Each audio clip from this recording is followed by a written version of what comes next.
Hey guys, Jesse here from King Domes. Just showing you now our solar extraction fan there and how to install it. Being by myself on the roof, I may not be able to show you live time how to install it, but I'll run you through the process nonetheless. So this is the solar fan from the inside. This here is a plate. This plate goes obviously that hole there, maybe not obvious, but that hole there is where the solar fan's going. It is a pre-cut hole in the cover. As you can see in the bars, here, and up here, those holes in that bar are to accommodate for these holes, and these holes. So that plate will then go up there. You can see here, you've got nuts, bolts, and washers. You can't see actually, sorry, no, there are no washers. Nuts and bolts. And so first step, take these ones off, go all the way around. I'm not going to bore you with actually physically showing you how to do that because it's not really that difficult.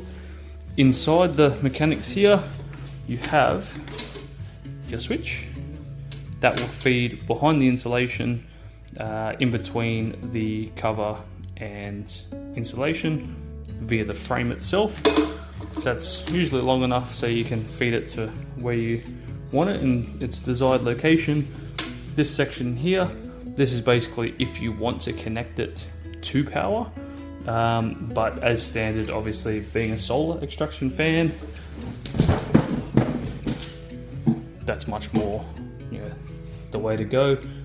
Typically you're really only using the solar extraction fan. I recommend actually just leaving it on a permanent basis, using the solar, because the solar, it's there to extract the heat and the moisture through the roof there. So basically, that's really the only times you're doing that is during the day, essentially. So that's pretty much the solar fan. I will get onto the next stage shortly. Alrighty, so now I've taken all the nuts and bolts off. We do use stainless steel hardware around all of our accessories that puncture through the cover, obviously just to make sure that they're the maximal life for these. Stainless steel is usually much better in the elements, but yeah, so taking all the bolts off, they're here. I'd recommend please keep them somewhere that is safe. They're not going to fall through the deck. They're not going to end up in the rubbish by accident. Yes, but that's almost common sense at this stage. So when you take them off, there is actually a ring.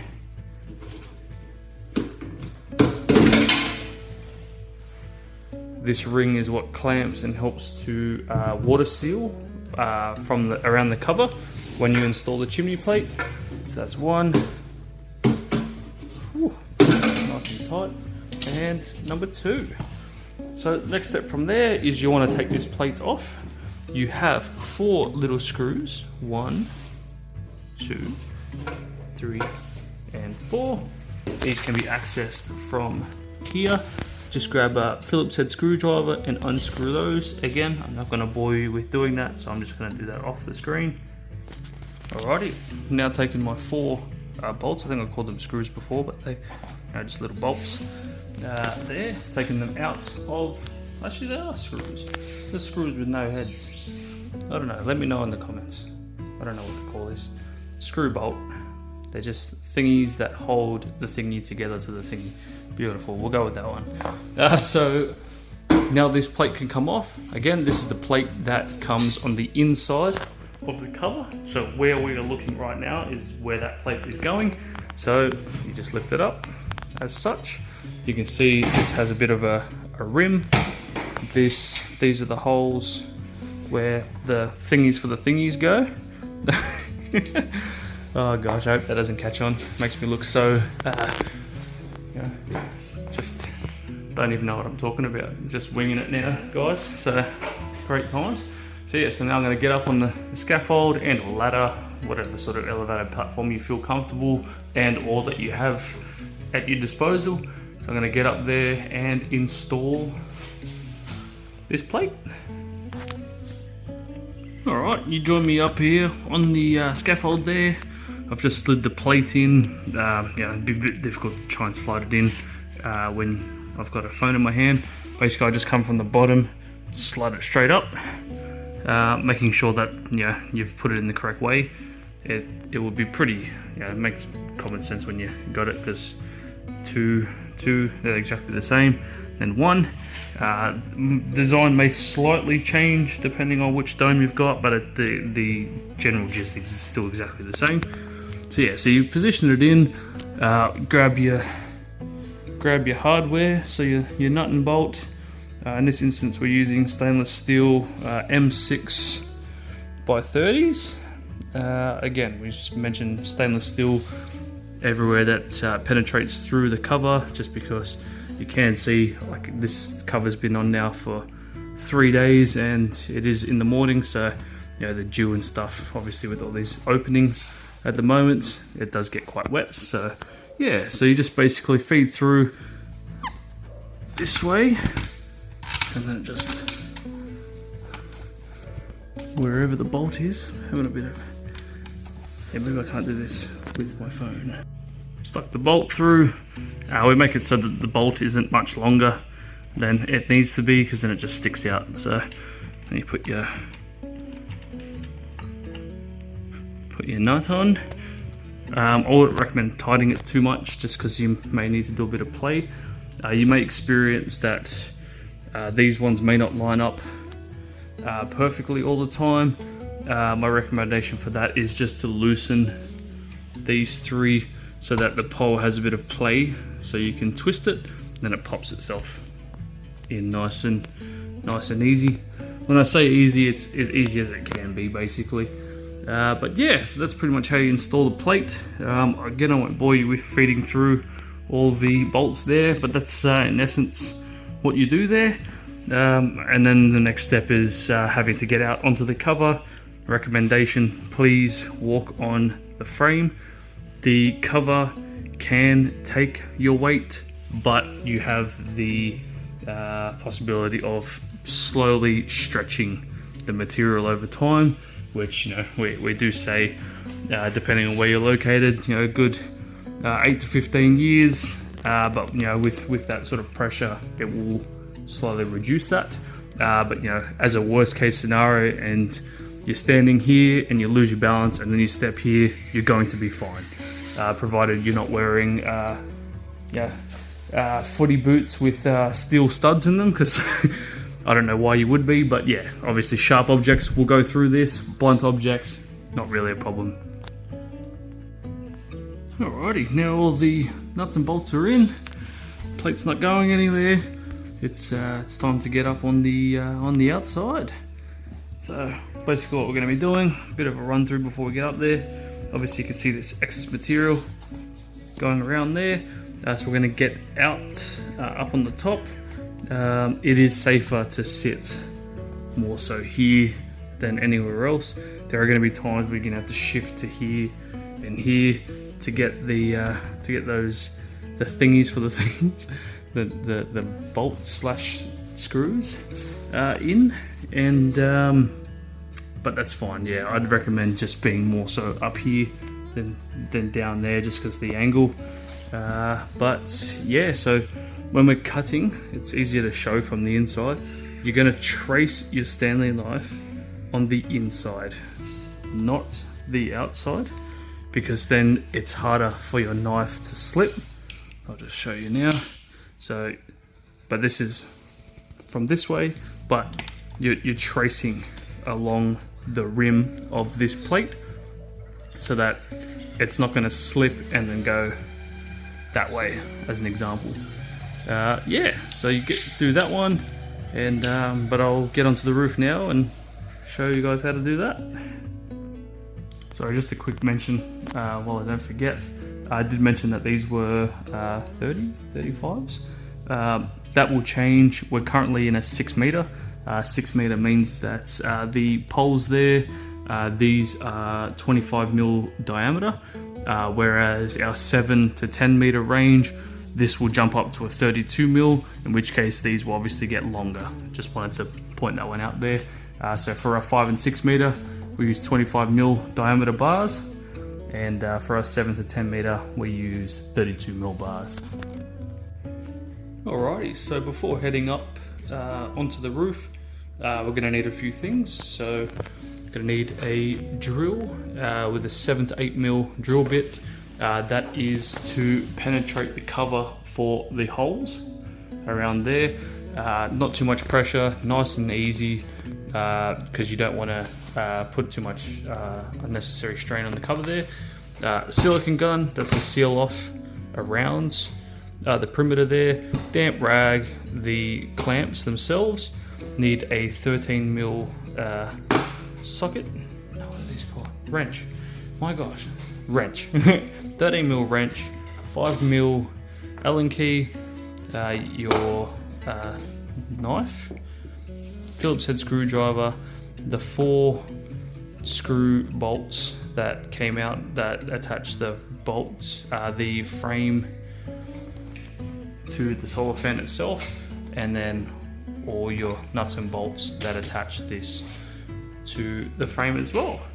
Now we're going to get up on the roof and get started. Alrighty, so now I'm up on the roof here. As you can see, I am on the side that I was mentioning when I was underneath. Sit on the upper side, not so much on the lower side, and then you just shift accordingly. This is more so for the siliconing, but yeah, so first step, grab your Stanley knife. Stanley, I know I've got the screwdrivers of Stanley, but Milwaukee, way to go. Please give me free stuff, Milwaukee. Anyway, so we're gonna see, you can see the crease there when I push down. That is the ring from the bottom, from the plate. So we're gonna, as I mentioned before, we're gonna trace the inside, not the outside, because you don't want to be cutting and then slip and then, you know, tear into the cover unnecessarily. So again, it is one-handed.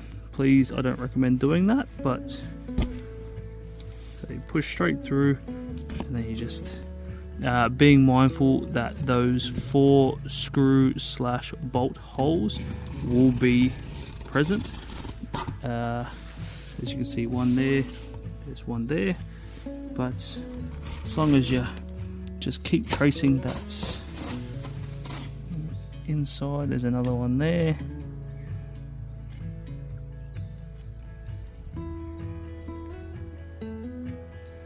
This is awkward. And then another one there.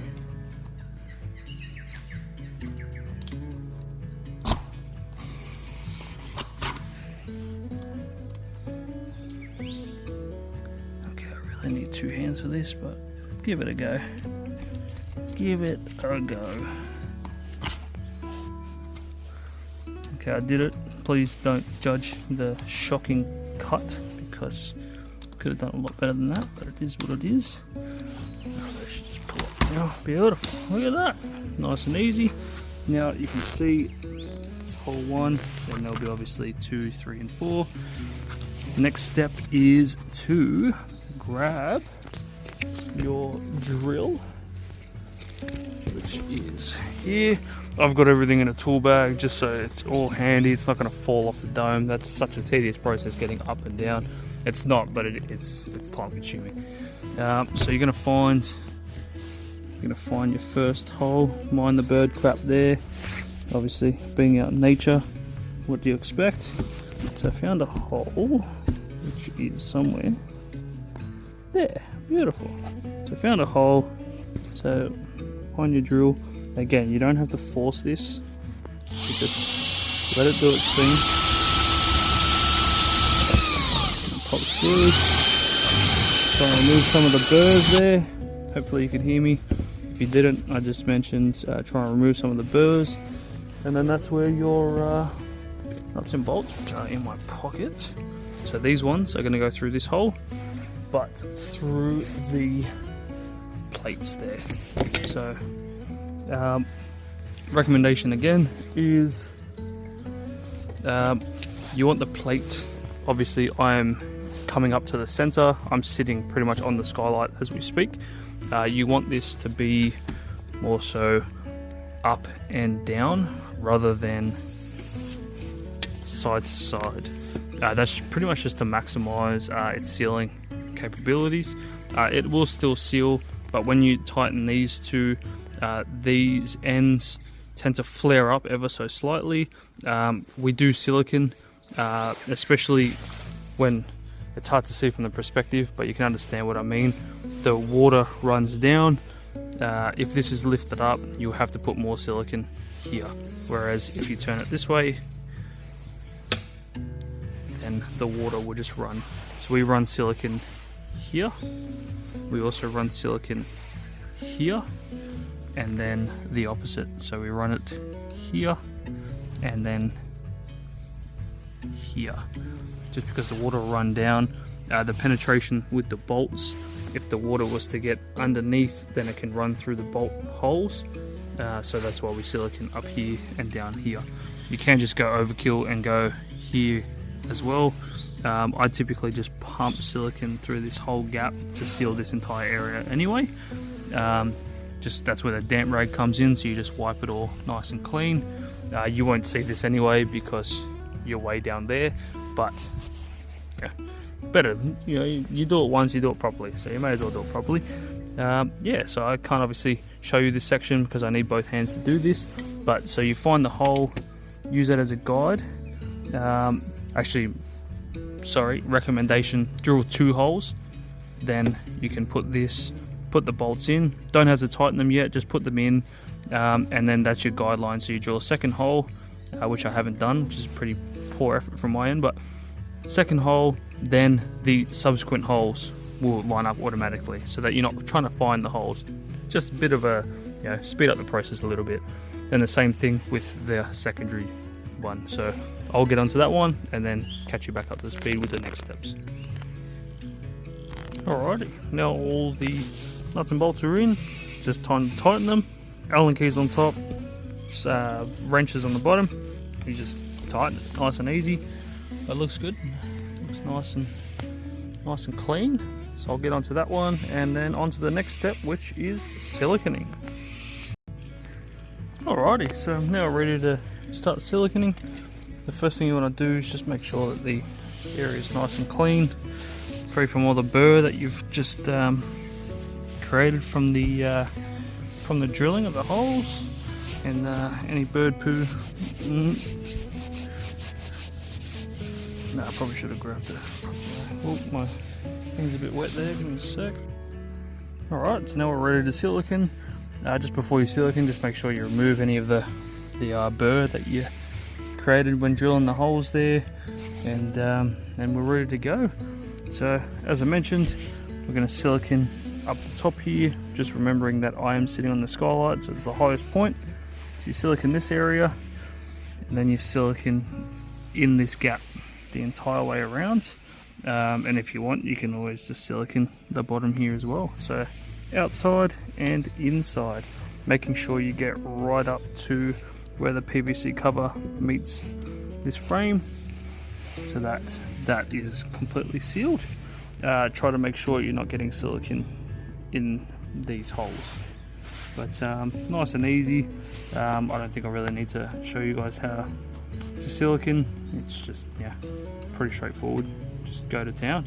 Just make sure you're wiping the silicone gun's nozzle, because you don't want to get silicone around the place, so that's where the damp rag comes into play. And yeah, you're good to go. Alrighty, now it's all siliconed. You can see nice and close up that it is silicone. I didn't really, well, I sort of did listen to my own advice, but the rag didn't, so I think I was wiping a little bit of dirt in there, but yeah, just pointing out my flaws and insecurities. But yeah, now that it's all done, it's time to install the solar fan. So you've got your solar fan here.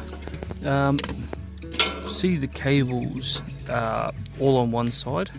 My recommendation is make sure that those are being installed on the south side So south side meaning I'm on the north side because that's the side that's coming up. You want it on the southmost side that you can feed the cable without seeing it, well, minimize seeing it. So you basically, you can see that there's the hole there. So that's as close as we're going to get for these cables. So we're aiming this hole to this, basically a lug nut in its own right. It goes on the outside. Sometimes you'll have to re-silicone once you put the solar fan on, just because it digs into that section there. But that's not that difficult. So we're going to go into that. Unfortunately, I cannot do it at the same time as filming, but you get the general gist. Literally just sit it over the top. I might be able to sit it on top now. So, okay, this is awkward, but, and make sure as well, please, when you are putting this in, that you're not pinching the cable when you put it in. I put it the wrong way, so I need to go this way.